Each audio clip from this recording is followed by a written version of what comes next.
ನಮಸ್ಕಾರ, ಕನ್ನಡ 9ಗೆ ಸ್ವಾಗತ. ನಾನು ಮಾಲಾ ಹಾಸನ್. ಈಗ ಹೆಡ್ಲೈನ್ಸ್. ಜನರ ಸಮಸ್ಯೆಗಳಿಗೆ ಪ್ರಾಮಾಣಿಕ ಚರ್ಚೆ ನಡೆಸಬೇಕಿದೆ. ಎಲ್ಲರೂ ಕಲಾಪದಲ್ಲಿ ಭಾಗಿಯಾಗಿ ಆರೋಗ್ಯಕರ ಚರ್ಚೆಗಳಿಗೆ ಅವಕಾಶ ಮಾಡಿಕೊಡಿ. ಅಧಿವೇಶನ ಪ್ರಾರಂಭದ ಮೊದಲು ವಿಪಕ್ಷಗಳಿಗೆ ನಮೋ ಮನವಿ. ಬಗರ್ ಹುಕುಂ ಸಾಗುವಳಿದಾರರಿಗೆ ಕಂದಾಯ ಇಲಾಖೆ ಹೊರಡಿಸಿರುವ ಸುತ್ತೋಲೆ ಕಂಟಕ. ಸರ್ಕಾರದ ನಿಲುವು ಸರಿಯಲ್ಲ, ಕೂಡಲೇ ತಿದ್ದುಪಡಿ ಮಾಡಿ. ತನ್ನದೇ ಸರ್ಕಾರಕ್ಕೆ ಮಾಜಿ ಸಚಿವ ಬಿ ಶಿವರಾಮ್ ಒತ್ತಾಯ. ನಿಯಂತ್ರಣ ತಪ್ಪಿ ಕಾರು ಪಲ್ಟಿ, ಸ್ಥಳದಲ್ಲೇ ತಂದೆ ಸಾವು, ಮಗಳಿಗೆ ಗಂಭೀರ ಗಾಯ. ಬೇಲೂರು ತಾಲೂಕಿನ ಕೊರಟಗೆರೆ ಸಮೀಪ ಘಟನೆ. ಜನರಿಂದ ಪದೇ ಪದೇ ತಿರಸ್ಕರಿಸಲ್ಪಟ್ಟವರು ಸಂಸತ್ತು ಮತ್ತು ಪ್ರಜಾಪ್ರಭುತ್ವವನ್ನು ಅಗೌರವಿಸುತ್ತಾರೆ ಎಂದು ಕಾಂಗ್ರೆಸ್ ವಿರುದ್ಧ ವಾಗ್ದಾಳಿ ನಡೆಸಿದ ಪ್ರಧಾನಿ ಮೋದಿ ಸುಗಮ ಕಲಾಪಕ್ಕೆ ವಿಪಕ್ಷಗಳಿಗೆ ಮನವಿ ಮಾಡಿದರು. ಜನರಿಂದ ಪದೇ ಪದೇ ತಿರಸ್ಕರಿಸಲ್ಪಟ್ಟವರು ಸಂಸತ್ತು ಹಾಗೂ ಪ್ರಜಾಪ್ರಭುತ್ವವನ್ನು ಅಗೌರವಿಸುತ್ತಾರೆ ಅಂತ ಕಾಂಗ್ರೆಸ್ ವಿರುದ್ಧ ವಾಗ್ದಾಳಿ ನಡೆಸಿದ ಪ್ರಧಾನಿ ಮೋದಿ ಸುಗಮ ಕಲಾಪಕ್ಕೆ ವಿಪಕ್ಷಗಳಿಗೆ ಮನವಿ ಮಾಡಿದ್ದಾರೆ. ಸಂಸತ್ತಿನ ಚಳಿಗಾಲದ ಅಧಿವೇಶನಕ್ಕೂ ಮೊದಲು ಮಾಧ್ಯಮದೊಂದಿಗೆ ಮಾತನಾಡಿದ ಅವರು, ಇಂದಿನಿಂದ ಸಂಸತ್ತಿನ ಚಳಿಗಾಲದ ಅಧಿವೇಶನ ಆರಂಭ ಆಗ್ತಾ ಇದ್ದು, ಎನ್ಡಿಎ ಮೈತ್ರಿಕೂಟ ಮತ್ತು ವಿಪಕ್ಷಗಳ ಇಂಡಿಯಾ ಮೈತ್ರಿಕೂಟ ನಡುವೆ ಭಾರೀ ವಾಕ್ಸಮರಕ್ಕೆ ವೇದಿಕೆ ಆಗೋ ಎಲ್ಲಾ ಸಾಧ್ಯತೆಗಳಿವೆ. ಕಾಂಗ್ರೆಸ್ ಜನರ ಸಮಸ್ಯೆಗಳ ಬಗ್ಗೆ ಮಾತನಾಡೋದೇ ಕಡಿಮೆ. ಪದೇ ಪದೇ ಜನರಿಂದ ತಿರಸ್ಕಾರಗೊಂಡವರು ಗೂಂಡಾಗಿರಿ ಮೂಲಕ ಸಂಸತ್ತಿನ ಮೇಲೆ ಹಿಡಿತ ಸಾಧಿಸಲು ನಿರಂತರವಾಗಿ ಪ್ರಯತ್ನಿಸುತ್ತಿದ್ದಾರೆ. ಅಧಿವೇಶನದಲ್ಲಿ ಎಲ್ಲ ವಿಚಾರಗಳ ಕುರಿತು ಚರ್ಚೆಗೆ ಅವಕಾಶ ಮಾಡಿಕೊಡಲಾಗುತ್ತೆ. ಜನರ ಸಮಸ್ಯೆಗಳ ಪ್ರಾಮಾಣಿಕ ಚರ್ಚೆ ನಡೆಸಬೇಕಾಗಿದೆ. ಹೀಗಾಗಿ ಎಲ್ಲರೂ ಕಲಾಪದಲ್ಲಿ ಭಾಗಿಯಾಗಬೇಕು. ಆದಷ್ಟು ಆರೋಗ್ಯಕರ ಚರ್ಚೆಗಳಿಗೆ ಸುಗಮ ಕಲಾಪಕ್ಕೆ ಅವಕಾಶ ಮಾಡಿಕೊಡುವಂತೆ ಮನವಿ ಮಾಡಿದರು. लोकतांत्रिक परंपरा में हर पीढ़ी का काम है आने वाली पीढ़ियों को तैयार करे, लेकिन 80-80, 90-90 बार जनता ने जिनको लगातार नकार दिया है, वे न संसद में चर्चा होने देते हैं, न लोकतंत्र की भावना का सम्मान करते हैं, न ही वह लोगों की आकांक्षाओं का कोई महत्व समझते हैं, उनका उसके प्रति कोई दायित्व है वो कोई समझ पाते हैं, और उसका परिणाम है वो जनता की उम्मीदों पर कभी भी खरे नहीं उतरते हैं, और परिणाम स्वरूप जनता को बार बार उनको रिजेक्ट करना पड़ रहा है. साथियों, ये सदन लोकतंत्र की 2024 के पार्लियामेंट के चुनाव के बाद देश की जनता को अपने अपने राज्यों में कुछ स्थानों पर अपनी भावना, अपने विचार, अपनी अपेक्षाएं प्रकट करने का अवसर मिला है. उसमें भी 2024 के लोकसभा के चुनाव के नतीजों को और अधिक ताकत दी गई है राज्यों के द्वारा, और अधिक बल प्रदान किया गया है. सभी माननीय सांसदों को उमंग और उत्साह के साथ इस सत्र को आगे बढ़ाने के लिए निमंत्रित करता हूं, स्वागत करता हूं. आप सब साथियों का भी बहुत बहुत धन्यवाद. ಬಗರ್ ಹುಕುಂ ಸಾಗುವಳಿದಾರರಿಗೆ ವರ್ಷದ ಹಿಂದೆ ಕಂದಾಯ ಇಲಾಖೆ ಹೊರಡಿಸಿರುವ ಸುತ್ತೋಲೆ ಕಂಟಕವಾಗಿದ್ದು, ಕೂಡಲೇ ತಿದ್ದುಪಡಿ ಮಾಡಬೇಕು ಎಂದು ಮಾಜಿ ಸಚಿವ ಬಿ ಶಿವರಾಮ್ ಒತ್ತಾಯಿಸಿದರು. ಬಗರ್ ಹುಕುಂ ಸಾಗುವಳಿದಾರರಿಗೆ ವರ್ಷದ ಹಿಂದೆ ಕಂದಾಯ ಇಲಾಖೆ ಹೊರಡಿಸಿರುವ ಸುತ್ತೋಲೆ ಕಂಟಕವಾಗಿದ್ದು, ಕೂಡಲೇ ತಿದ್ದುಪಡಿ ಮಾಡಬೇಕು ಅಂತ ಮಾಜಿ ಸಚಿವ ಬಿ ಶಿವರಾಮ್ ಒತ್ತಾಯಿಸಿದ್ದಾರೆ. ಹಾಸನದಲ್ಲಿಂದು ಸುದ್ದಿಗೋಷ್ಠಿಯಲ್ಲಿ ಮಾತನಾಡಿದ ಅವರು, ನಾನು ರೈತರ ಪರವಾಗಿ ಸರ್ಕಾರದ ಗಮನ ಸೆಳೆತಾ ಇದ್ದೀನಿ. ಸರ್ಕಾರದ ನಿಲುವು ಸರಿಯಲ್ಲ, ಕೂಡಲೇ ತಿದ್ದುಪಡಿ ಮಾಡುವ ಮೂಲಕ ಬಗರ್ ಹುಕುಂ ಸಮಿತಿಗೆ ಈ ಹಿಂದೆ ಇದ್ದ ಅಧಿಕಾರವನ್ನು ಮರುಸ್ಥಾಪಿಸಿ. 2023 ಡಿಸೆಂಬರ್ 1ರಂದು ಸರ್ಕಾರ ಹೊರಡಿಸಿರುವ ಹೊಸ ಆದೇಶ ಇಷ್ಟೆಲ್ಲ ರಾದ್ಧಾಂತಗಳಿಗೆ ಕಾರಣವಾಗಿದ್ದು, ಇದು ರೈತರಿಗೆ ಮಾರಕ ಆಗಿದೆ. ಸ್ಥಳೀಯ ಶಾಸಕರನ್ನ ಕೇಳದೆಯೇ ಡಿಸಿ ಅವರು ಅರ್ಜಿ ವಜಾ ಮಾಡಬಹುದು. ಹಾಗಾಗಿ ತಿದ್ದುಪಡಿ ಮಾಡಿ ಬಗರ್ ಹುಕುಂ ಸಮಿತಿಗೆ ಮರು ಅಧಿಕಾರ ಕೊಡಬೇಕು. ಯಾಕಂದ್ರೆ ಇಂದು ಜಿಲ್ಲೆ ತಾಲೂಕಿನ ಸಮಸ್ಯೆ ಮಾತ್ರ ಅಲ್ಲ, ಇಡೀ ರಾಜ್ಯದ ಸಮಸ್ಯೆ ಆಗಿದೆ ಎಂದರು. ಈ ರೀತಿಯ ಮುಂಜೂರಾತಿ ಮಾಡೋದ್ರಿಂದ ರೈತರಿಗೆ ಅನುಕೂಲನಾ? ಯಾವ ಕಾಲದಲ್ಲಿ ಸರ್ ಅದು? ಈಗ ಆಗ್ತಾ ಇರೋದು ಅಲ್ಲಿ ಆ ಟೈಮಲ್ಲಿ ಉಳಿದಂತ ಅರ್ಜಿಗಳೇ ಈಗ ಮುಂದುವರೆದಿರ್ತಕ್ಕಂಥದ್ದು. ಅವನ ಮಧ್ಯದಲ್ಲೇ ಮಾಡಲಿಲ್ಲ, ಹಾಗೆ ಪೆಂಡಿಂಗ್ ಉಳಿದಿತ್ತು. ಅದಕ್ಕೆ ಈಗ ಸಮಿತಿ ಮಾಡಿ ಹೊಸ ಸರ್ಕಾರ ಬಂದ ಕೂಡಲೇ ಮಾಡಬೇಕು ಅಂತೇಳಿ ಆದೇಶನ ಮಾಡಿ ಹೊರಟರು. ಹೊರಟಾಗ ಈಗ ಮಾಡಿದಂತ 10 ಸಭೆಗಳು ನಿಮಗೆ ದಿನಾಂಕ ಬೇಕಾದ್ರೂ ಮಾಡಿರ್ತಕ್ಕಂಥದ್ದು ಕೊಡ್ತೀನಿ, ಅವಶ್ಯಕತೆ ಇದೆ ಅಂದ್ರೆ. ಇಲ್ಲ ಅಂದ್ರೆ ಇಷ್ಟನ್ನು ಹೇಳ್ತೇನೆ. ಅದು ಈ ತರದ ವಿಲೇವಾರಿ ಅನರ್ಹ ಅರ್ಜಿಗಳನ್ನ ಪರಿಗಣಿಸುವುದರ ಮೂಲಕ 95% ಬರೀ ಅನರ್ಹರು ಅಂತೇಳಿ ಗುರುತಿಸೋದಾದ್ರೆ ಒಂದು 2% ಅಷ್ಟೇ. ಈಗ 196 ಅರ್ಜಿನ ಅವರು ಎಲಿಜಿಬಲ್ ಅಂತ ಹೇಳಿ ಮಂಜೂರಾತಿ ಮಾಡಿ, ಅವನಿಗೆ ಭೂಮಿ ಲಭ್ಯ ಇಲ್ಲ ಅಂತ ಹೇಳ್ಬಿಡೋದು, ಭೂಮಿ ಹೆಚ್ಚುವರಿ ಇದೆ ಅಂತ ಹೇಳೋದು, ಒಮ್ಮೆ ಮಂಜೂರಾಗಿದೆ ಮತ್ತೊಮ್ಮೆ ಮಂಜೂರಾತಿ ಇಲ್ಲ ಅಂತ ಹೇಳೋದು, ಅನುಭವದಲ್ಲಿ ಇಲ್ಲ ಅಂತ ಹೇಳೋದು, ಹೆಚ್ಚುವರಿ ಇದೆ ಅಂತ ಹೇಳೋದು, ಕುಟುಂಬಕ್ಕೆ ಈಗಾಗಲೇ ಮಂಜೂರಾತಿ ಆಗಿರುತ್ತೆ ಅಂತ ಹೇಳೋದು, ಗೋಮಾಳ ಸಾಕಷ್ಟು ಇರೋದಿಲ್ಲ ಅಂತ ಹೇಳೋದು, ಇತ್ಯಾದಿ ನಾನಾ ಕಾರಣಗಳನ್ನ ಹೇಳೋದ್ರ ಮೂಲಕ ಅರ್ಜಿಗಳನ್ನ ವಜಾ ಮಾಡ. ಈಗೊಂದು ಏನಾಗಿದೆ ವಜಾ ಮಾಡೋದ್ರ ಪರಿಸ್ಥಿತಿ ಅಂದ್ರೆ, ಹಿಂದೆ ಅರ್ಜಿಗಳನ್ನ ತಾಲೂಕು ಸಮಿತಿ ಬಗರುಕುಂ ಸಮಿತಿ ಮುಂದೆ ತರೋದ್ರ ಮೂಲಕ ತೀರ್ಮಾನ ಮಾಡ್ತಿದ್ರು. ಇದು ಮೇನ್ ಇಂಪಾರ್ಟೆಂಟ್ ಪಾಯಿಂಟ್. ಎಲ್ಲಾ ಅರ್ಜಿಗಳನ್ನು ಸಮಿತಿ ಮುಂದೆ ಇಟ್ಟು ದಾಖಲೆ ಒಂದಿಗೆ ಯಾರು ಅರ್ಹರಿದ್ದಾನೆ ಯಾರು ಅನರ್ಹರಿದ್ದಾನೆ ಅಂತ ಸಮಿತಿ ತೀರ್ಮಾನ ಮಾಡ್ತಾ ಇತ್ತು. ಆದ್ರೆ ಈಗ ಬಂದಿರತಕ್ಕಂಥ ಹೊಸ ಆದೇಶದ ಪ್ರಕಾರ 1/12/23 ಪ್ರಕಾರ ಸಮಿತಿಗೆ ಅಧಿಕಾರ ಇಲ್ಲ. ತಹಸೀಲ್ದಾರರು ಮತ್ತೆ ಅವ್ರಿಗೆ ಸೇರಿದಂತ ಅಧಿಕಾರಿಗಳು ಏನ್ ತೀರ್ಮಾನ ಮಾಡಿ ಇವರು ಅರ್ಹರಿದ್ದಾರೆ ಅನ್ನೋದನ್ನ ಮಾತ್ರ ಸಮಿತಿ ಮುಂದಿಡಬೇಕು ಮಂಜೂರಾತಿಗೆ. ಅದನ್ನ ತೀರ್ಮಾನ ಸಮಿತಿಯವರು ತಗೊಳ್ಳೋದು. ಉಳಿದದ್ದನ್ನೆಲ್ಲ ತಹಸೀಲ್ದಾರರು ಅನರ್ಹರು ಅಂತ ಹೇಳಿ ಜಿಲ್ಲಾಧಿಕಾರಿಗಳಿಗೆ ಕಳಿಸ್ತಕ್ಕಂಥದ್ದು. ನಿಯಂತ್ರಣ ತಪ್ಪಿ ಕಾರು ಪಲ್ಟಿಯಾಗಿ ಸ್ಥಳದಲ್ಲೇ ತಂದೆ ಮೃತಪಟ್ಟು ಮಗಳು ಗಂಭೀರವಾಗಿ ಗಾಯಗೊಂಡ ಘಟನೆ ಹಾಸನ ಜಿಲ್ಲೆಯ ಬೇಲೂರು ತಾಲೂಕಿನ ಕೊರಟಗೆರೆ ಸಮೀಪ ನಡೆದಿದೆ.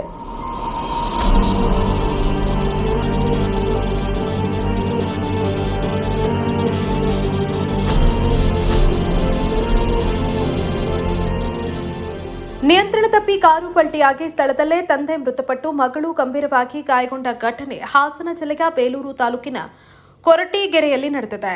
ಚಿಕ್ಕಮಗಳೂರು ಮೂಲದ ಬೇಲೂರಿನಲ್ಲಿ ಬಟ್ಟೆ ಅಂಗಡಿ ಹೊಂದಿದ್ದ 46 ವರ್ಷದ ದಯಾನಂದ್ ಮೃತ ವ್ಯಕ್ತಿ. ಎಸ್ಎಸ್ಎಲ್ಸಿ ವಿದ್ಯಾರ್ಥಿನಿ ಮಗಳು ನಿಶ್ಮಿತಾ ಗಂಭೀರವಾಗಿ ಗಾಯಗೊಂಡಿದ್ದು ಬೇಲೂರು ಸರ್ಕಾರಿ ಆಸ್ಪತ್ರೆಗೆ ದಾಖಲಿಸಲಾಗಿದೆ. ಭಾನುವಾರ ಚಿಕ್ಕಮಗಳೂರಿಗೆ ತೆರಳಿದ ದಯಾನಂದ್ ಇಂದು ಬೆಳಗ್ಗೆ ಮಗಳನ್ನ ಶಾಲೆಗೆ ಬಿಡಲೆಂದು ಚಿಕ್ಕಮಗಳೂರಿನಿಂದ ಬೇಲೂರಿಗೆ ಕಾರ್ನಲ್ಲಿ ಬರ್ತಿದ್ದಾಗ ಕೊರಟಗೆರೆಯಲ್ಲಿ ನಿಯಂತ್ರಣ ತಪ್ಪಿದ ಕಾರು ಪಲ್ಟಿಯಾಗಿ ಅಡಿಕೆ ತೋಟಕ್ಕೆ ಉರುಳಿ ತಲೆ ಕೆಳಗಾಗಿ ಬಿದ್ದಿದ್ದು ದಯಾನಂದ್ ಸ್ಥಳದಲ್ಲೇ ಮೃತಪಟ್ಟಿದ್ದಾರೆ. ಈ ಸಂಬಂಧ ಸ್ಥಳಕ್ಕೆ ಬೇಲೂರು ಠಾಣೆ ಪೊಲೀಸರು ಭೇಟಿ ನೀಡಿ ಪರಿಶೀಲನೆ ನಡೆಸಿದ್ದಾರೆ. ಹಾಸನ ಜಿಲ್ಲಾ ಕಲಾವಿದರ ಹಿತರಕ್ಷಣಾ ಸಮಿತಿಯ ಮೊದಲನೇ ವರ್ಷದ ಹಾಗೂ 2024-25ನೇ ಸಾಲಿನ ನಾಟಕೋತ್ಸವವನ್ನು ನವೆಂಬರ್ 24ರಿಂದ ಡಿಸೆಂಬರ್ 7ರವರೆಗೆ ಹಾಸನಾಂಬ ಕಲಾಕ್ಷೇತ್ರದಲ್ಲಿ ಹಮ್ಮಿಕೊಳ್ಳಲಾಗಿದೆ ಎಂದು ಸಮಿತಿ ಅಧ್ಯಕ್ಷ ರವಿಕುಮಾರ್ ತಿಳಿಸಿದರು. ಹಾಸನ ಜಿಲ್ಲಾ ಕಲಾವಿದರ ಹಿತರಕ್ಷಣಾ ಸಮಿತಿಯ ಮೊದಲನೇ ವರ್ಷದ ಹಾಗೂ 2024-25ನೇ ಸಾಲಿನ ನಾಟಕೋತ್ಸವವನ್ನು ನವೆಂಬರ್ 29ರಿಂದ ಡಿಸೆಂಬರ್ 7ರವರೆಗೆ ಹಾಸನಾಂಬ ಕಲಾಕ್ಷೇತ್ರದಲ್ಲಿ ಹಮ್ಮಿಕೊಳ್ಳಲಾಗಿದೆ ಅಂತ ಸಮಿತಿಯ ಅಧ್ಯಕ್ಷ ರವಿಕುಮಾರ್ ತಿಳಿಸಿದ್ದಾರೆ. ಹಾಸನದಲ್ಲಿ ಸುದ್ದಿಗೋಷ್ಠಿ ಉದ್ದೇಶಿಸಿ ಮಾತನಾಡಿದ ಅವರು, ಒಂದು ನಾಟಕ ಪ್ರದರ್ಶನ ಮಾಡಬೇಕಾದ್ರೆ 2.5 ಲಕ್ಷ ಖರ್ಚಾಗತ್ತೆ. ಆದರೆ ಒಂದು ತಂಡಕ್ಕೆ 75,000 ನಿಗದಿ ಮಾಡಲಾಗಿದೆ. ಇದರಲ್ಲೇ ಬಾಡಿಗೆ, ಸೀನರಿ ಎಲ್ಲವನ್ನ ಸಂಭಾಳಿಸಬೇಕು. ಎಷ್ಟೋ ಸಲ ನಮ್ಮ ಕೈಯಿಂದಲೇ ಹಣ ಹಾಕಬೇಕಾಗಿದೆ ಅಂತ ಬೇಸರ ವ್ಯಕ್ತಪಡಿಸಿದ ಅವರು, ಎಲ್ಲರೂ ಆಗಮಿಸಿ ನಾಟಕ ಪ್ರೋತ್ಸಾಹಿಸಿ ಅಂತ ಮನವಿ ಮಾಡಿದ್ರು. 1ನೇ ನವೆಂಬರ್ 29ನೇ ತಾರೀಕಿನಿಂದ ಡಿಸೆಂಬರ್ 7ನೇ ತಾರೀಕುವರೆಗೂ ನಾಟಕೋತ್ಸವನ ನಮ್ಮ ಕಲಾವಿದ ಹಿತರಕ್ಷಣಾ ಸಮಿತಿಯಿಂದ ಆಯೋಜನೆಯನ್ನು ಮಾಡಿದ್ದೀವಿ. ಅದಕ್ಕಾಗಿ ಎಲ್ಲ ಹಾಸನ ಜಿಲ್ಲೆಯ ಕಲಾವಿದರು, ಕಲಾಭಿಮಾನಿಗಳು, ಕಲಾ ಪೋಷಕರು ಬಂದು ಈ ನಮ್ಮ ನಾಟಕವನ್ನು ವೀಕ್ಷಣೆ ಮಾಡಿ ಕಲಾವಿದರಿಗೆ ಪ್ರೋತ್ಸಾಹವನ್ನು ಮಾಡಿಕೊಳ್ಬೇಕು ಅಂತ ಕಳಕಳಿಯಿಂದ ಕೇಳ್ಕೊಳ್ತಾ ಇದ್ದೀವಿ. ನಾವು ಬಂದಾಗಲೆಲ್ಲ ಇದೇ ಮಾತನ್ನು ಹೇಳ್ತಾ ಇರ್ತೀವಿ, ಸರ್ಕಾರದಿಂದ ಅನುದಾನ ಬಂದಿಲ್ಲ ಅಂತ. ಇವಾಗ ನಾವು ಒಂದು ನಾಟಕವನ್ನು ಮಾಡಬೇಕಾದ್ರೆ ಮಿನಿಮಮ್ 2.5 ಲಕ್ಷ ಖರ್ಚಾಗುತ್ತೆ. ನಾವು ಈಗ ಕಲಾವಿದರಿಗೆ ಕಲಾವಿದರನ್ನ ಪ್ರದರ್ಶನ ಮಾಡುವ ಒಂದು ಅನುಕೂಲಕ್ಕೋಸ್ಕರ ನಾವು ಒಂದು ತಂಡಕ್ಕೆ 75,000 ರೂಪಾಯಿನ ನಿಗದಿ ಮಾಡಿವಿ. ಆ 75,000ದಲ್ಲೇ ಕಲಾವಿದರಿಗೆ ಹೆಚ್ಚಿಗೆ ಭಾರ ಆಗಬಾರ್ದು ಅಂತ ಒಂದೊಂದು ನಾಟಕಕ್ಕೆ 75,000 ರೂಪಾಯಿ ನಿಗದಿಯನ್ನು ಮಾಡಿದ್ದೇವೆ. ಅದರಲ್ಲಿ ಕಲಾಭವನದ ಬಾಡಿಗೆ ಆಗಿರ್ಬೋದು, ಸೀನರಿ ಹಾಗೂ ಎಲ್ಲ ವಾದ್ಯ ಎಲ್ಲರಿಗೂ ಕೂಡ ನಾವು ಕೈಯಿಂದ ಕೂಡ ನಮ್ಮ ಕಮಿಟಿಯಲ್ಲಿ ಇರ್ತಕ್ಕಂಥ ಎಲ್ಲ ಸದಸ್ಯರುಗಳು ಕೂಡ ಈ ಕಲೆಯನ್ನು ಬೆಳೆಸಬೇಕು ಅನ್ನೋ ಉದ್ದೇಶದಿಂದ ನಾವು ಕೈಯಿಂದ ಕೂಡ ಸಹಾಯವನ್ನ ಸಂಘಕ್ಕೆ ಮಾಡಿ ನಾಟಕೋತ್ಸವ ಆಯೋಜನೆ ಮಾಡಿದ್ದೀವಿ. ಮತ್ತೆ ಕಳೆಯ ಪ್ರಾರ್ಥನೆ ಏನಪ್ಪಾ ಅಂದ್ರೆ ಎಲ್ಲ ಕಲಾ ಪ್ರೇಕ್ಷಕರು ಈ ನಮ್ಮ ನಾಟಕವನ್ನು ನೋಡೋದು ಬಹಳ ಕಡಿಮೆ ಆಗಿದೆ. ಇನ್ನು ನೀವೆಲ್ಲರೂ ಕೂಡ ಬಂದು ನೀವು ನಾಟಕವನ್ನು ನೋಡಿ ನಮಗೆ ಪ್ರೋತ್ಸಾಹವನ್ನು ನೀಡಿದಾಗ ನಮ್ಮ ಕಲಾವಿದರಿಗೆ ಒಂದು ಹುಮ್ಮಸ್ಸು ಬರುತ್ತೆ ಅಂತ ಹೇಳ್ತಾ ಎಲ್ಲ ಹಾಸನ ಜಿಲ್ಲೆಯ ಸಮಸ್ತ ಕಲಾವಿದರು ಕಲಾಭಿಮಾನಿಗಳು ಬಂದು ನಮ್ಮ ಕಲಾವಿದರನ್ನ ಪ್ರೋತ್ಸಾಹ ನೀಡಬೇಕು ಅಂತ ನಾನು ಈ ಮುಖಾಂತರ ಕೇಳ್ಕೊಳ್ತಾ ಇದ್ದೀನಿ. ಈ ವೇಳೆ ಉಪಾಧ್ಯಕ್ಷ ಸೋಮಶೇಖರ್, ಸಲಹೆಗಾರ ರಂಗಸ್ವಾಮಿ, ಗೌರವಾಧ್ಯಕ್ಷ ಶೇಖರಪ್ಪ ಹಾಜರಿದ್ದರು. ಈಗ ಚಿಕ್ಕದೊಂದು ವಿರಾಮ.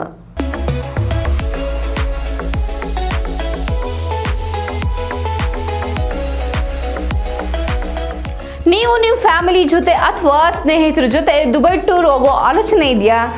ಸರಿಯಾದ ಮಾರ್ಗದರ್ಶಕರು ಸಿಗ್ತಿಲ್ವೇ? ಹಾಗಿದ್ರೆ ನಿಮ್ಗಿದೆ ಇಲ್ಲೊಂದು ಸುವರ್ಣ ಅವಕಾಶ.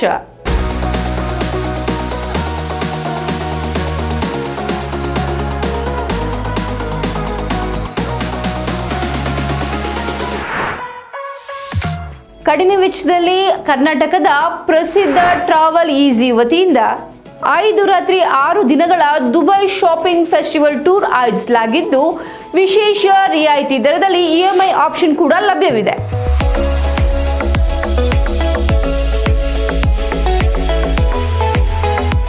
ಈ ಫೆಸ್ಟಿವಲ್ ಟೂರ್ನಲ್ಲಿ ನಿಮಗೆ 4 ಸ್ಟಾರ್ ಹೋಟೆಲ್ ಅಕಾಮಿಡೇಷನ್ಸ್, ಭಾರತೀಯ ಶೈಲಿಯ ಊಟ ತಿಂಡಿ ಹಾಗೂ ಫುಲ್ ಮಸ್ತ್ ಚಟುವಟಿಕೆಗಳಿಂದ ಕೂಡಿದ ಟೂರ್ ಇದಾಗಿದ್ದು, ಅನುಭವಿ ಗೈಡ್ ನಿಮ್ಮೊಂದಿಗೆ ಇರ್ತಾರೆ.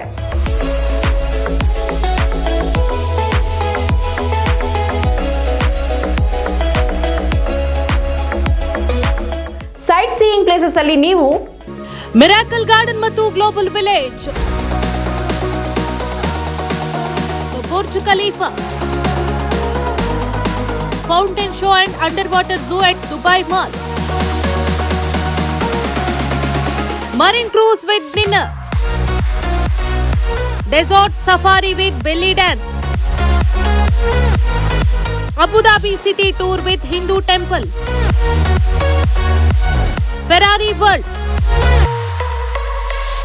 Dubai city tour with Dubai frame photo stop, future of museum ಹಾಗೂ ಇನ್ನು ಅನೇಕ ಪ್ರೇಕ್ಷಣೀಯ ಸ್ಥಳಗಳನ್ನ ನೋಡಬಹುದು, ಸುತ್ತಾಡಬಹುದು. ಆಸಕ್ತರು ಪ್ರವಾಸಿ ವೆಚ್ಚ ಹಾಗೂ ಇನ್ನಿತರ ಯಾವುದೇ ಮಾಹಿತಿಗಾಗಿ ಹಿಂದೆ ಸಂಪರ್ಕಿಸಿ. ಟ್ರಾವೆಲ್ ಈಸಿ, ಬುದ್ಧ ಮಾರ್ಗ, ವಿದ್ಯಾನಗರ, ಹಾಸನ. 9591027265 7899173517. ವಿರಾಮದ ನಂತರ ನ್ಯೂಸ್ಗೆ ಸ್ವಾಗತ. ಕೊಯ್ಲಿಗೆ ಬಂದ ಭತ್ತದ ಗದ್ದೆಯನ್ನ ಕಾಡಾನೆ ದಂಡು ಸಂಪೂರ್ಣ ನಾಶ ಮಾಡಿದ ಘಟನೆ ಸಕಲೇಶಪುರ ತಾಲೂಕಿನ ಮರ್ಜನಹಳ್ಳಿಯಲ್ಲಿ ನಡೆದಿದೆ.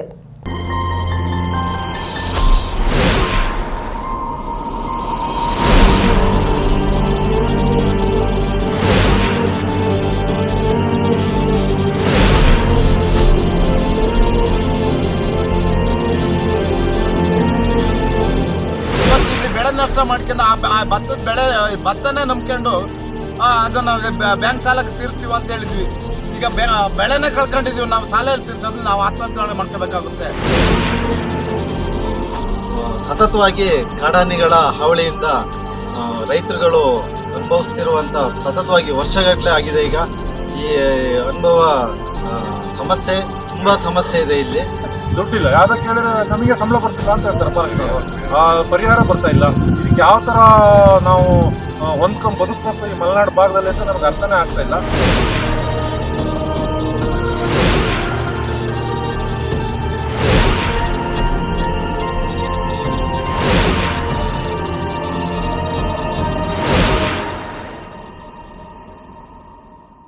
ಕೊಯ್ಲಿಗೆ ಬಂದ ಎಕರೆಗೊಂದ ಭತ್ತದ ಗದ್ದೆಯನ್ನ ಕಾಡಾನೆ ಗುಂಪೊಂದು ಸಂಪೂರ್ಣ ನಾಶ ಮಾಡಿದ ಘಟನೆ ಸಕಲೇಶಪುರ ತಾಲೂಕಿನ ಮರ್ಜನಹಳ್ಳಿಯಲ್ಲಿ ನಡೆದಿದೆ. ಮರ್ಜನಹಳ್ಳಿ ಗ್ರಾಮದಲ್ಲಿ ರೈತ ಶಂಭುಗೌಡ 2 ಎಕರೆ ಜಮೀನಿನಲ್ಲಿ ಕಳೆದ 6 ತಿಂಗಳ ಹಿಂದೆ ಶ್ರಮಪಟ್ಟು ಬೆಳೆದ ಭತ್ತದ ಗದ್ದೆಗೆ ಕಾಡಾನೆಗಳ ಗುಂಪು ಪ್ರವೇಶಿಸಿ ತುಳಿದು ಹಾಕಿದ್ದು ಬೆಳೆಯನ್ನ ಸಂಪೂರ್ಣವಾಗಿ ನಾಶ ಮಾಡಿದೆ. ಬೆಳೆಯನ್ನ ನಂಬಿ ರೈತ ಶಂಭುಗೌಡ ಕೈ ಸಾಲ ಮಾಡಿದ್ದು ಬೆಳೆ ನಾಶವಾದ ಪರಿಣಾಮ ಆತಂಕ ಪಡೋ ಪರಿಸ್ಥಿತಿ ಎದುರಾಗಿದೆ. ಒಳ್ಳಹಳ್ಳಿ ಗ್ರಾಮ ಪಂಚಾಯಿತಿ ಬೆಳೆಗಾರರ ಸಂಘದ ಅಧ್ಯಕ್ಷ ಎಂಕೆ ದರ್ಶನ್ ಹಾಗೂ ಡಿಎಸ್ಎಸ್ ಜಿಲ್ಲಾ ಸಂಚಾಲಕ ವೀರೇಶ್ ಸ್ಥಳಕ್ಕೆ ಭೇಟಿ ನೀಡಿ ನಂತರ ಮಾಧ್ಯಮದೊಂದಿಗೆ ಮಾತನಾಡಿ ಅರಣ್ಯ ಅಧಿಕಾರಿಗಳು ಕೂಡಲೇ ಸ್ಥಳಕ್ಕೆ ಭೇಟಿ ನೀಡಿ ಬೆಳೆ ಹಾನಿ ಪರಿಶೀಲಿಸಿ ಸೂಕ್ತ ಪರಿಹಾರ ಒದಗಿಸಿಕೊಡಬೇಕು ಹಾಗೂ ಈ ಭಾಗಕ್ಕೆ ಹೆಚ್ಚಿನ ಸಂಖ್ಯೆಯ ಅರಣ್ಯ ಪಾಲಕರು ಹಾಗೂ ಸಹಾಯಕ ಅಧಿಕಾರಿಗಳನ್ನು ನೇಮಿಸಬೇಕು. ಇಲ್ಲದೇ ಇದ್ದಲ್ಲಿ ಮುಂದಿನ ದಿನ ದೊಡ್ಡ ಮಟ್ಟದ ಪ್ರತಿಭಟನೆ ಮಾಡಬೇಕಾಗತ್ತೆ ಅಂತ ಆಕ್ರೋಶ ವ್ಯಕ್ತಪಡಿಸಿದ್ರು.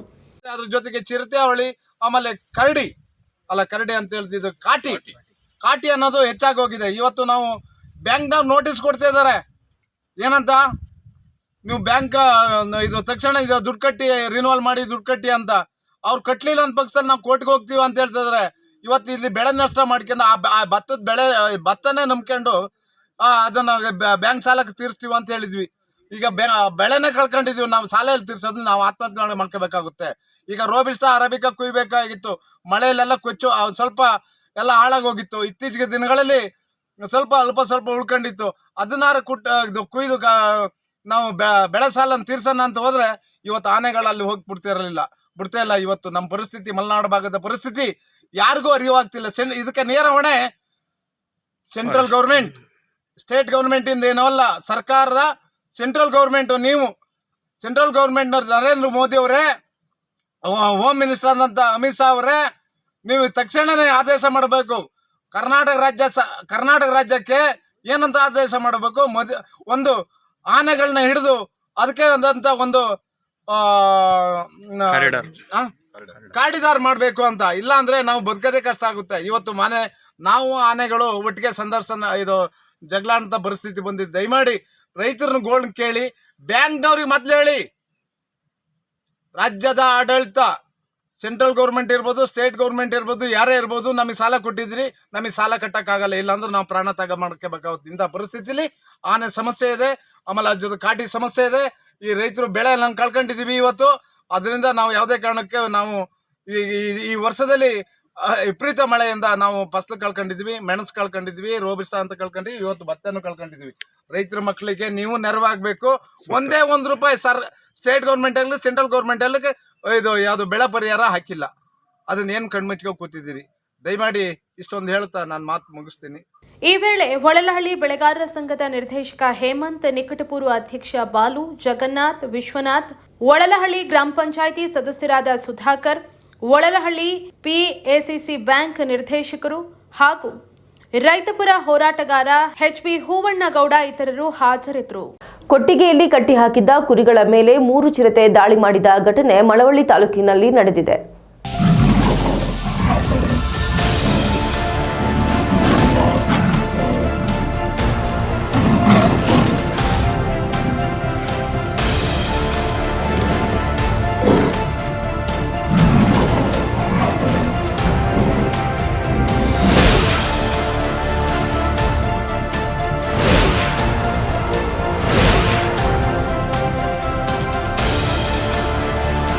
ನಮ್ಮ 3:15 ಎದ್ಮಲ್ಲ ಆಡುಮರಿ ಹಚ್ಕೊತಿದ್ದಲ್ಲ, ಏನೋ ಬಡ್ಕೊತಿದ್ದಲ್ಲ ಬಂದು ಬರುವತ್ತಿಗೆ ಆಗಿತ್ತು.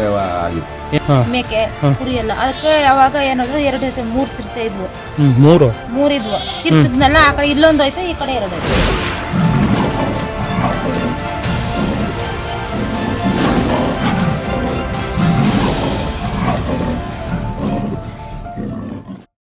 ಕೊಟ್ಟಿಗೆಯಲ್ಲಿ ಕಟ್ಟಿಹಾಕಿದ ಕುರಿಗಳ ಮೇಲೆ 3 ಚಿರತೆ ದಾಳಿ ಮಾಡಿದ ಘಟನೆ ಮಳವಳ್ಳಿ ತಾಲೂಕಿನ ಅಗಸನಪುರ ಗ್ರಾಮದಲ್ಲಿ ನಡೆದಿದೆ. ಗ್ರಾಮದ ರತ್ನಮ್ಮ ಹಾಗೂ ಬಸವರಾಜ್ ದಂಪತಿಗೆ ಸೇರಿದ ಕುರಿಗಳು ಚಿರತೆ ದಾಳಿಗೆ ಬಲಿಯಾಗಿವೆ.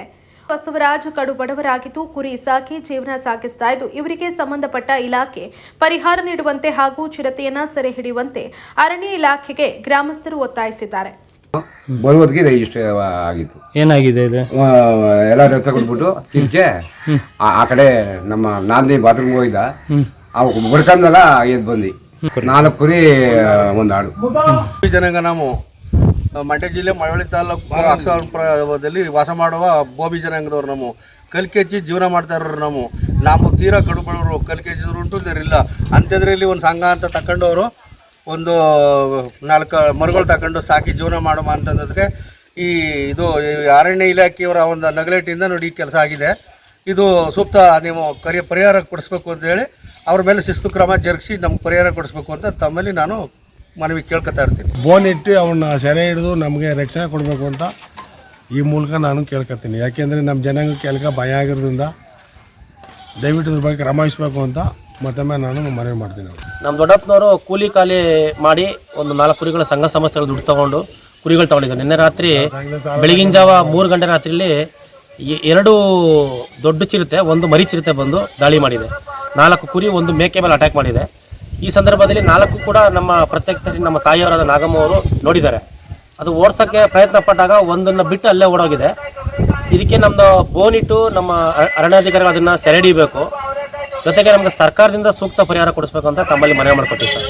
ಕಂದಾಯ ಇಲಾಖೆಯ ಸಾರ್ವಜನಿಕರ ಕುಂದುಕೊರತೆ ಸಭೆಯಲ್ಲಿ ಜನಪ್ರತಿನಿಧಿಗಳಿಗೆ ಕಾಯ್ದು ಜನ ಹೈರಾಣಾದ ಘಟನೆ ತುಮಕೂರು ಜಿಲ್ಲೆಯ ಚಿಕ್ಕನಾಯಕನಹಳ್ಳಿಯಲ್ಲಿ ನಡೆದಿದೆ.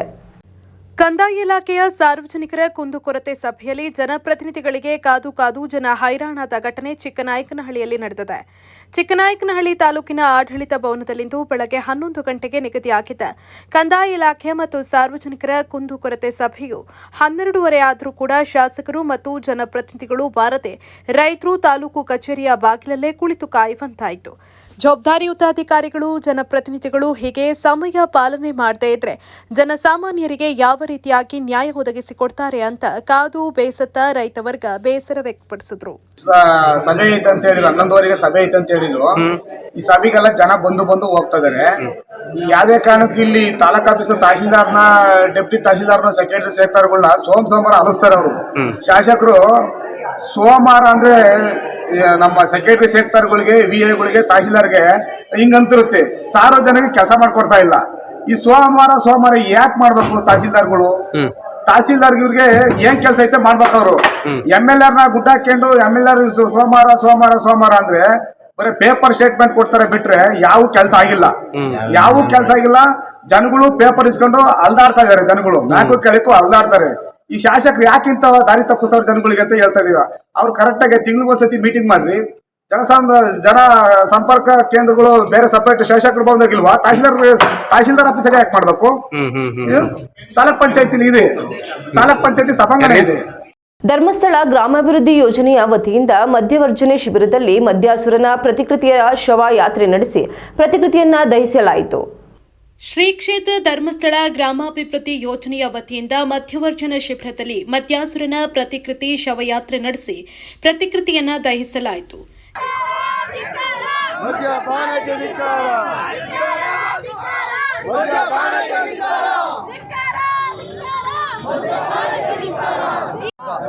ಎಷ್ಟು ದಿನ ಇದ್ದೀರಿ?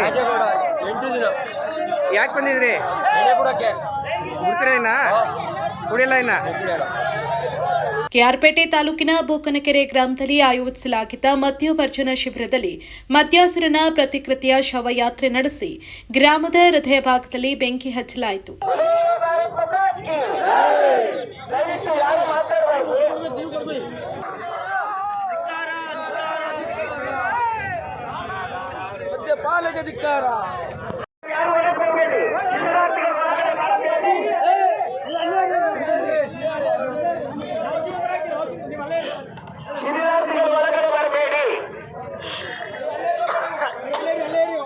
ಈ ವೇಳೆ ಜೀವನದಲ್ಲಿ ಮತ್ತೆಂದು ದುಶ್ಚಟಗಳಿಗೆ ನಾವು ಬಲಿಯಾಗೋದಿಲ್ಲ ಅಂತ ಶಿಬಿರಾರ್ಥಿಗಳು ಪ್ರತಿಜ್ಞೆ ಮಾಡಿದ್ರು.